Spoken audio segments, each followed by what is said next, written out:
many Indian people who go there because it started in that way, and Kathak is like one of the fortes of the dance school. It's a multicultural center right now. So there are many events which take place there, and it's open for more people to come and be part of this event. And right now, my parents are also very included in the Indian society because my dad right now belongs to the he's the president of the Bengali Cultural Association.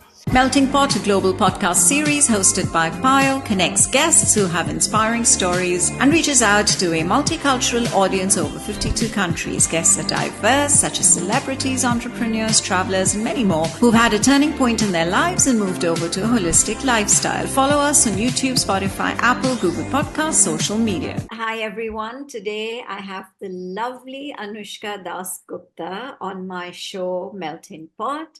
Anoushka is a third culture kid. She's extremely talented, and I can say that for a fact because I have seen the talent oozing from Anoushka. She's a professional Indian classical dancer. She is multilingual. I think she speaks 3 Indian languages. Correct me if I'm wrong later. Yes. She speaks English, Catalan, and Spanish, and very fluently, like a native. So that's the beauty of Anoushka. And she also runs an amazing Indian family owned restaurant in Barcelona called Little Andaman. Thank you so much for joining me today, Anoushka. Thank you, Payal, for having me. It's a pleasure to be on this podcast. And you've already sold me to everybody with all these amazing words and this description. I haven't sold you. I'm just stating facts, and that is it. I'm Thank not you.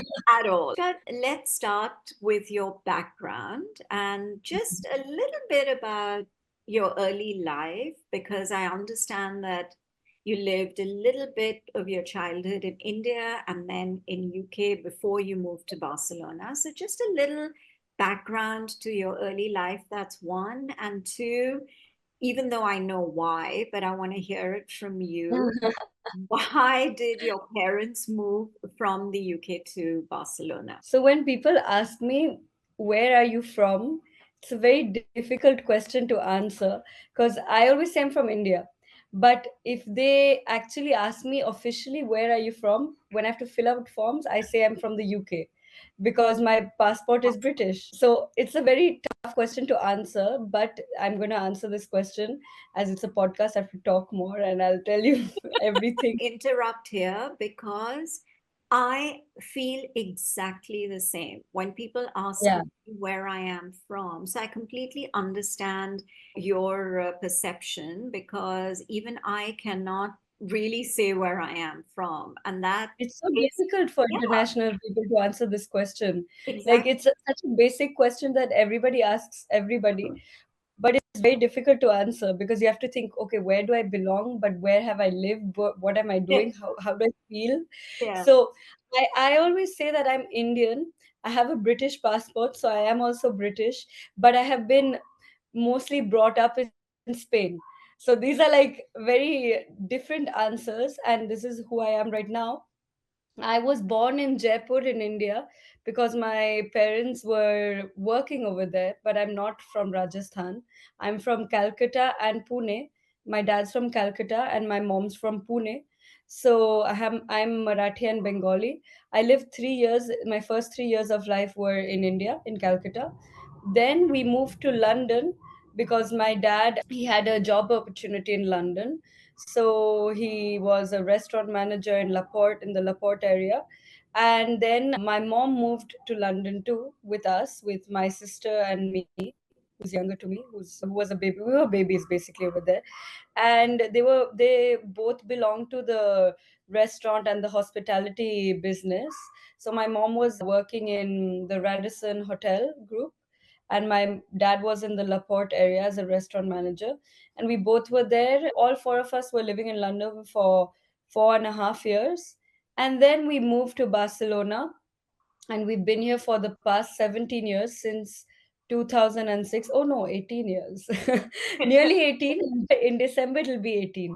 So yeah, So it's been a long time over here in Barcelona, and we moved here because we wanted to do something of our own. So the entrepreneurial vein was there in my parents, Yeah. and that's how the Bembi Group was formed. And right now we have four restaurants which belong to the Bembi Group. So Okay. yeah, that's where So I'm do coming you from. remember? I know you mentioned that you were very young when you moved to Barcelona, but do you have any sort of recollection? What were, I know, I'm trying to jog your memory I do when remember. you I were do a remember. child, when you actually moved to Barcelona. Do you have any recollection of how you felt? Did you feel like you were uprooted from London? Yeah. So I was 7, nearly 8 when this happened, when we were moving. And I remember that it was like, oh, I'm going to learn Spanish. So my parents had sold me these ideas of, yeah, you're going to learn Spanish. The weather is going to be sunny. You're going to have new friends. Spain, like we had already been to Spain. So it was like, okay, I'm going to miss my friends in London because I had some close friends that I was going to miss. And but apart from that, it was like, oh, it's exciting, it's going to be a new life, and let's see how Barcelona is. We had already seen it, but I was very young, so I didn't remember much.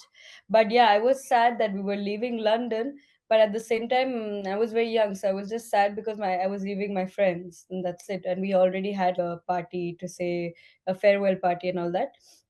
But yeah, once I came to also in over here in Spain, we have we have our cousins who are living here, so that was nice. And there was a feeling of feeling sad, but it was at the same time, it was exciting to start something new and see what is going to happen. I'm going to learn Spanish, the weather's going to be nice, Yeah. like, yeah. So basically that, it wasn't, I didn't think about it too much because I was very Yeah. small at that time Yeah. also. Yeah. And also, clearly, you did have that spirit of exploration, which is why Yeah. you got Yeah. excited and said, okay, I'm going to learn. Even though your parents may have sold it to you, but the fact that you were excited about being able to learn a Yeah, I new was excited, language like, and and also being like closer to some family also, that we got along well. Like our cousins are more or less our age, so okay. that was nice. Yeah, no, that's interesting. When you started with school, obviously you were culturally different. Did Mhm. you, did integrating into the system, did that take you time or you were able to slip in quite comfortably? So when we moved here, as we didn't know any Spanish, my parents thought it would be a good idea to put us in a more of an international school to get adapted to the whole area, the whole scene. And then once we knew Spanish, move to a Spanish school to get more integrated. So the first step, we were in a school that has a very original name. It's called the English school. So the students were mostly like, there were some students from abroad. Like I had a very close friend who was from the Philippines. Then there were some local people also, and there were British people. The teachers were all speaking in English except the teacher who was speaking in Spanish. But it was easier for us because it was a lot of change. So then they thought it would be better for us to spend some years in a school which spoke English, and at the same time learn Spanish, and then move to a more local school. So that was the process of adapting. Yeah. Okay, so yeah, Yes. yeah, that makes sense to have a gradual process rather than just being thrown into it. And Exactly. yeah, and Mm. I think it helps with integration as well Hmm. because Yeah. then you, it's very important to be able to speak the language for the people to then, from that particular culture, to then be more accepting because you're not living there as an expat and you've made an effort to try and integrate. So I think Exactly. definitely was a very sensible way for your parents to get Approach. you and your Yeah. sister, yeah, into the whole system. Now, Hmm. you're having lived in the UK and then moved to Barcelona. Do your parents still have an Indian, do they still follow Indian traditions, Indian customs? do they still try and not enforce it on you, but try and make it a part of your life? Yes, yeah, they are. They've lived in India for a long time. So then they have many Indian values that we follow. We go to Diwali, we go to Ganesh Puja, we do Durga Puja, we do all the pujas are there. Also, as you mentioned before, I am a dancer which has learned Kathak in Barcelona. So then my guru she's Bengali. So I have, and also the academy which I go to, the dance academy that I go to, is actually a cultural center. It's not only about dance, we also have many events which take place in this school. So is it So an Indian cultural center with a different multicultural center because we multicultural? have, yeah, so it started off as a Kathak school, but now it has all courses. It has also salsa, bachata, it has heels, it has hip hop.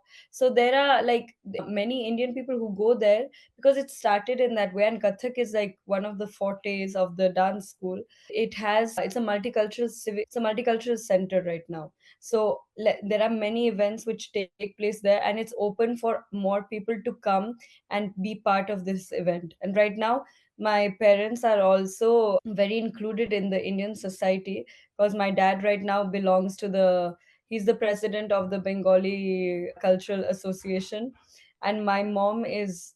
She's not, there is no president as of such right now in the Maharashtrian Association, but she's very active in it. You already know how she is. So she Yeah. has a really active role in the Association too.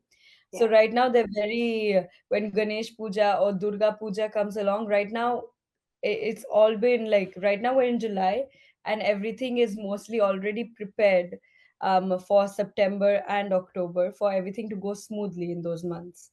So yes, my parents have very Indian values, and our upbringing, I say our because my sister and I have these Indian values that you don't see much in Spain. Also, there is an Indian community. I have Indian friends, and also the Indian people who live in Barcelona are not like the Indian people who live in the Canary Islands, for example. Like I Okay. have some So you're contacts saying, over there, yeah, and so the they upbringing is more distant. so they're basically Indians who live in Barcelona. My understanding of what you're saying is Mhm. that Yes, they are the ones who are more rooted. the more Yeah, professionals, right? It's not. they're more rooted to their culture Oh, than the people who are living, for example, in the Canary Islands. My generation I'm talking about, okay. because the parents generation, they are Indians, but the upbringing of my generation, they normally don't speak the language, they don't understand much, they don't know much about the Indian culture. It's very different because over here the people who are living in Catalonia, they're normally very desi, they're like very desi in. And that I saw the contrast in that with the Indian people who live in the Canary Islands. They're not desi at all. They're more Spanish and more like Canarios than Indian. Ah, okay. That's Yeah, it's interesting. interesting. It's Yeah, interesting. interesting. Yeah. I so tell me what, because you as a professional dancer, you perform not just in Barcelona, but you also go Mhm. to different cities within Spain to perform. You get invited to perform at different events and concerts. What do you think are the similarities and differences between the Indian culture and the Spanish culture? So first, the first part, like with I do Kathak, which is a North Indian classical dance, and over here there is a very big dance which is flamenco, Yeah. that is south of Spain. Flamenco, it says that Kathak and flamenco actually have the same roots because flamenco comes from the gypsies and Kathak comes from India, from the Mughal area and stuff. It says that when you see Kathak and flamenco, you can actually see similarities in footwork, in how they turn, in rhythms. We've also done some pieces which you can see these similarities in. The differences between Kathak and flamenco, which I could see, is that Kathak is more, it's a classical Indian dance, and we normally have two aspects to it, which is Nritya and Ritta. So Nritya is like the technique, and then there's Abhinaya also, which is the expression. In expression you have like many layers, many pillars. I'm not going to go into detail into that. But in flamenco, what is there is, I feel there is a lot of technique, but there aren't the expressive area.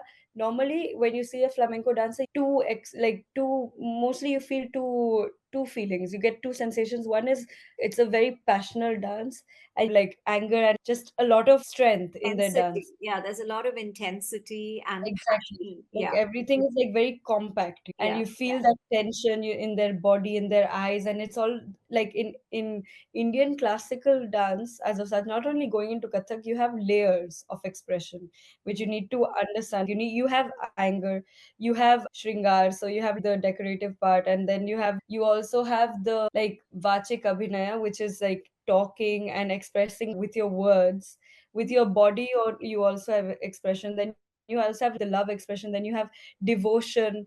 You have all these things that you don't see in flamenco. So you see, like flamenco is more if a maximalistic approach to dance, and kathak is more like it has always been seen as like the dance of the elites, because it was always been seen as a performing art, and it was performed in the courts in front of like maharajas and maharanis. It has always been seen like as a more minimalistic, and like a kathak dancer is like, wow, okay, it's not a folk dance, it's like yeah, classical dance. yeah, yeah. So I feel that is the main difference. But we like Kathak and flamenco dancers, we have had actually pieces in which we've converged with a flamenco dancer and a Kathak dancer coming together, and we understand each other. We can put up a piece together because we understand the rhythm. We understand, okay, if you do a posture like this, I also have this posture. Like I can do something very similar and it will look good. Hmm. So in that way it is more, I would go more into the abhinaya, and also in the part that the flamenco is more, it's everything is bigger, it's more grand, it's everything is bigger, you can see that. And kathak is more like subtle More in a way. subtle. Yeah, Exactly. yeah. So I mean, you've very clinically separated analyze. the two, Yeah. and yeah, and I completely understand. So no, that's very interesting. Tell me, you mentioned that you have collaborated artists from Spain, right? So you've done Hmm. combined performances with flamenco and Kathak, Yes. or salsa and Kathak. And so, isn't that cultural integration in a way, right? Yes, it is. It is. It is cultural integration, but it's also finding like a common movement between both dances, which is nice. It's nice, but it has been sometimes challenging because over here, what I'm going to say is my experience. It might sound stereotypical, but many times they're very laid back in or like they have a slower approach to, okay, I think the Indian mentality is also like very, let's get the job done, Yeah. let's work, like being efficient, let's, okay, we're here, we do this. Over here you need to go a bit slower, like the approach is a bit slower, because they have like, it's not something that, like they want to get the job done, but they also want to take their time, and like it's just slower, and sometimes you're like, or they get over here, people live with a lot of stress, like they choose to be stressed, like the I'm so pressure and surprised because, okay, I mean, I live in Barcelona. I used to live in Barcelona, and now I visit like a few times a year. So maybe I don't get a sense of that stress. In fact, I would Mhm. think just the opposite, that people are very chilled out and From the outside perspective, yeah, like from that everybody is quite calm, they take their time, they go after work, they have a drink, like they have time for all that, which is very nice because they have a work life balance. yeah, In many countries that doesn't happen. But my thing is that it wasn't going in that way, like the my main thing is that when they feel a bit of pressure, which is good in a way, a little pressure, they already get stressed and they don't know how to react to it. react. So Okay. I'm talking a more of a personal point of view, as in if they have some problem, they won't know how to manage the and handle that problem as we would be able to. I think Indian people have a lot more pressure, but they don't see it as pressure. They just see it as, okay, I have A way this, I of have to do life, this, and this yeah, is and how just I have deal to with solve it. it, and that's it. Yeah, Correct. like Yeah, just deal with over it here and it's move like, on. oh, but I have to do this and this and this, and it's like, okay, but you know how to do it. You're just not choosing how to deal with the problem. So I think that is a more challenging part, and they feel like they're not used to stress because they like living their lives in a more slow way. Like they like this work life balance, they like having their personal space. In India you don't have that much personal space. Like you have your family on top of you, you have some, like you have some more compromises to make and commitments that you have to do, which over here people, like the upbringing is much more liberal. I don't want to go here, I won't go here. Like normally it's like nobody, the way that people, like families educate you is it's a more liberal approach. It's not, no, you have to do this because otherwise what will this person think. It's this mentality is not there. It's okay, let them think whatever they want to think, Yeah, like that. exactly. You Over have to. here, And for you, I guess you also experienced it, right? Because yes. professionally, you deal with a lot of people on a daily basis. So I can understand that Mhm. you've experienced it. Okay, I want to ask you, I'm going to put you on the spot now. What I'm do scared you now. think, what do you think are similarities or overlaps between the world of dance and the culinary arts? Because for you, food is also a part of your life, right? Because you're a part of a family run business with so many restaurants. And the way I look at food, or I look at the people who are chefs or who work in that business, are also it's an art form. The way you create food, right, is also an art form, because you are a professional dancer and you are a part of the restaurant business as well. And I will also take it further, and then we talk about Little Andaman. But from your point of view, do you find overlaps between, do you like feel that, I know you're not a chef, but you are when you talk to people, for example, at the Mhm. restaurant, right? How do you, like, when you're trying to describe, because you have a lot of, most of your guests who repeated or first time are either Catalan or Spanish, right? So how do you Mhm. explain the food to them? Okay, So so I that's am. what I mean by the similarity between dance, which is a performing art, and food, which is a culinary art. Okay, so let me see if I understood it well. Okay. So the when I'm a foodie, I love food. I really love food, and also these are my two great passions, right? Dance and food. Yeah. When I have to explain to people about Indian food, they already come with some judgment in head because they already think that Indian food is spicy. Indian food has a lot of masala, it has a lot of spice, it is very heavy.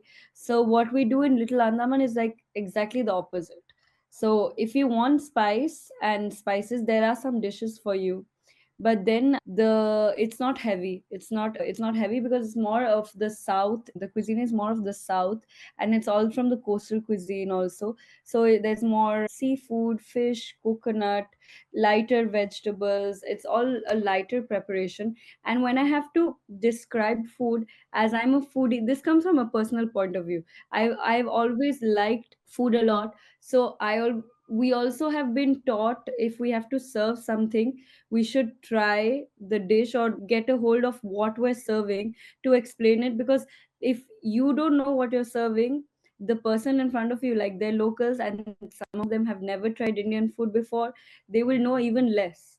So you have to first try and think about, okay, what I do is a very analytical form, but I think of like texture, about flavors, about the back end flavors that you get and everything, and that's how I describe it. So there are many layers, which is also like the when you're dancing, you also have to show many layers. Sometimes the what you're presenting doesn't go with you, and maybe it's not your cup of tea. Maybe it's like, I have to do in dance, maybe I have to show a bhajan, which is a devotional piece, and maybe I'm not feeling it, but you have to express that. And sometimes there is a dish which particularly, maybe I like, this happens to me with a cocktail. Okay, there is a cocktail in Little Andaman, because we serve cocktails too, which is bitter, but I don't like bitter, but that doesn't mean you won't like bitter. It's, I have to put up front, this is what you're going to feel in dance, this is what I have to portray, this sense of emotions and expressions. Maybe it's not connected to what I have to do, what I feel. Maybe I'm not connected with that path, but it's fine. I have to show all these things. And in food also, you also have to be able to say, okay, this has this element, this, maybe I have to portray all these things, but it doesn't have to be what I would eat. It has to be what you like. I always ask, what do you like, what flavors do you like? Do you like something more sweetish, or like more not that spiced, or do you want something more intense of flavor? So then, like, you're catering to the needs of the other person.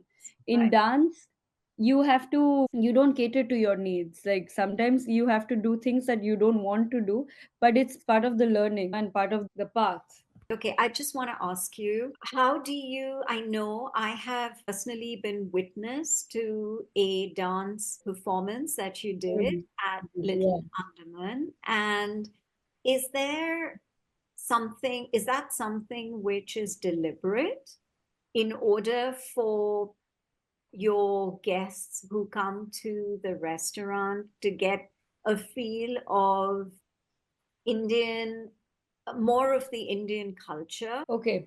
When you came, it was September, right? Last year? Yeah. Yeah, it was last year. It was last year. So basically, we weren't dancing in Little Andaman before. Right now, we've done it twice only. We want to keep it like a very selective day, like a day, like it's a very punctual event that we'll do like throughout the year. Maybe we'll do it twice, not more. And because it's basically a restaurant, and we are doing it because we were portrayed on a show, on a TV, on a Catalan TV show, and it was a competition between restaurants, and I was on that show, so many people saw that I danced because they made me dance on that show. Right. So after that, the show went really well, and it was a competition, and we won that competition. Many people came to the restaurant and they were like, everything was very nice, but we missed your performance. And I was like, I don't normally perform in a restaurant. I normally don't perform in the restaurant. But everybody was telling me, it was like lunch service, dinner service, many comments on this. And I was like, okay, if there is a demand, why don't I give in and actually like dance at the restaurant, and let's try to make it as an event in which I will do two run throughs, dinner service like 8 to 10, and then 10 till closing. And let's have two time slots and make people come, and we'll do a run through, because if people are asking me so much, it actually means they're interested in it. And let's just give in to that interest, and let's see how people answer to it.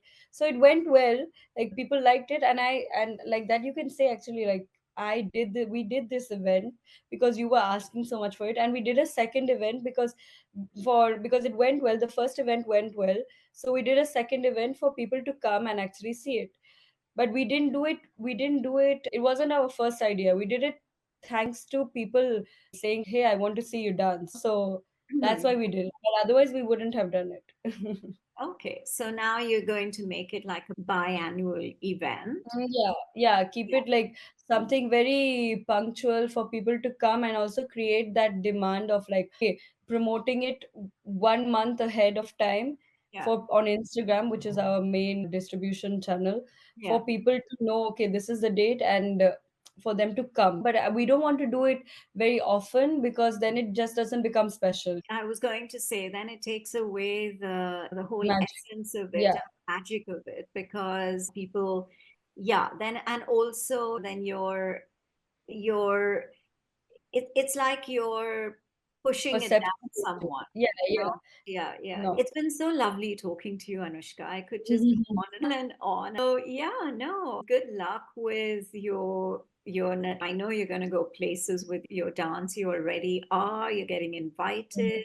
I understand from like different embassies and things like that. You're traveling within Spain with your dance, and you are a celebrity. And I'm a celebrity in the restaurant and very few places after that. but people do recognize you. I have heard that Yes, from you. I recognized And I me. think your mom's your biggest fan, as we Sweet. are, as all of us are. And I have a long time ago when I started Melting Pot, I did Mm. talk to your mom, and Yes, I heard yeah, that. It was really yeah. nice. But it was more talking about food and her, and basically the family moving to Barcelona and the connection with Mm. food and all of that. And I was very keen to have you, as the next generation, also talk to me Yeah, as a third culture kid, and how you created this world for yourself within Spain. And yeah, so it's perspective, like her point of view, your point of view, and hers was yeah. You audio. different point of view. Yeah, Yeah, completely different, two different generations. And yeah. yeah, it's unfortunate that hers was only audio because I wasn't doing video then. I'm really happy that I've managed to get these two generations to talk Yeah, to me. And yeah. I really enjoyed this, Anushka. Thank you so Me much. too. Thank you so much for having me. I felt so comfortable talking to you, and now I think you got to know me a bit better, even I, though you already knew me. But yeah. now, after talking a bit more, like it's nice. For more weekly conversations, do listen to Melting Pot on Spotify, Apple, and Google Podcasts. Follow us on YouTube and on Instagram at Podcast Melting Pot. So until the next episode, this is Payal signing off.